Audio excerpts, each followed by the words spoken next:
Kayleigh Izzo. And I'm Eldabbas, and welcome to our rendition of Trap Course Economics. Today we're going to be looking at the circular flow diagram and how households and firms interact in an economy. I'd imagine they're as bad as a married couple.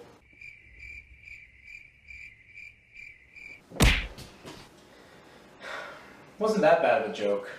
Just roll the intro, Hannah.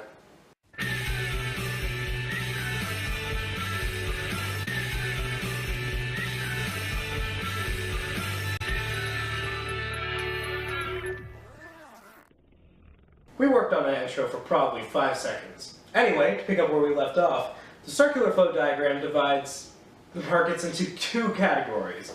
The markets for goods and services, and the markets for factors of production. In the goods and services market, households buy finished products from firms that are looking to sell what they have made. In this transaction, money flows from households to firms. A household's money is represented by spending, which turns into the firm's revenue. Of course, money in all cases flows from buyer to seller. On the other side of that is the actual product that is being sold. In this market, goods and services flow from firms to households. Of course, in order to make it circular flow, there needs to be another side to show the rest of the interactions of money and resources. That is the factors of production market. The term factors of production refers to anything that is used by a firm in order to make a final product. Some examples of factors of production include land, capital, the machines used to make products, and labor, work done by people, and so on.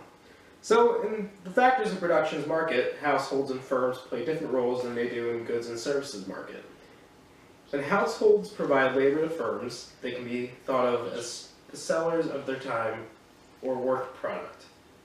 Therefore, this market is kind of like the opposite of goods and services market. Households provide labor, capital, and other factors of production, while firms provide wages in the form of income to the households. So, when the markets are combined, a closed loop for the flow of money is formed. This is represented by the outside loop. Therefore, the inside loop represents the actual products being made and sold. Right. And of course, this is just a model, a simplified version of the actual economy. It is a simplified version in a number of ways, one of which including the fact that there is no government. By adding government, however, more interactions are added to the flowchart. So now the firms and households pay taxes to the government in return for government providing public goods and services. Wow, it's really impressive how you know all that stuff, Max. Thanks, Kayleigh. Economics is my specialty.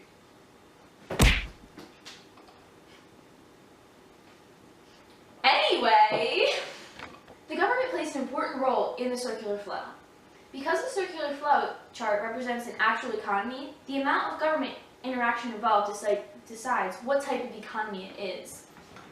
I think this calls for the thought bubble.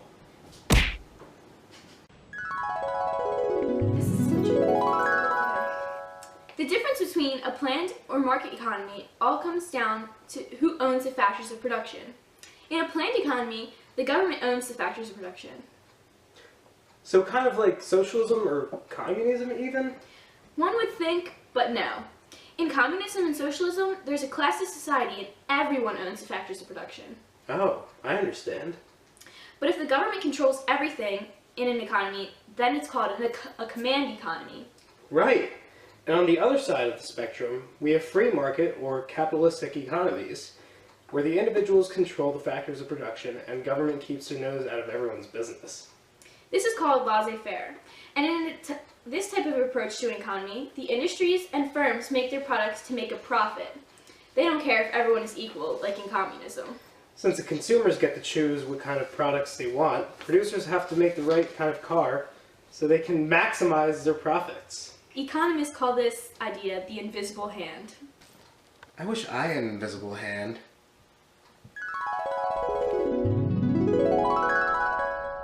Now that's more like it. I wish you were invisible. So we have learned that businesses sell goods and services to households in the product market, and households pay for those goods and services by selling those resources, like labor, to businesses in the resource market. We've basically gone over it all then. That's the circular flow of products, resources, and money, and the interactions between businesses, individuals, and government.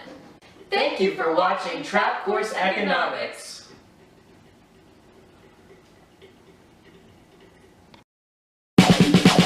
Ocean Man.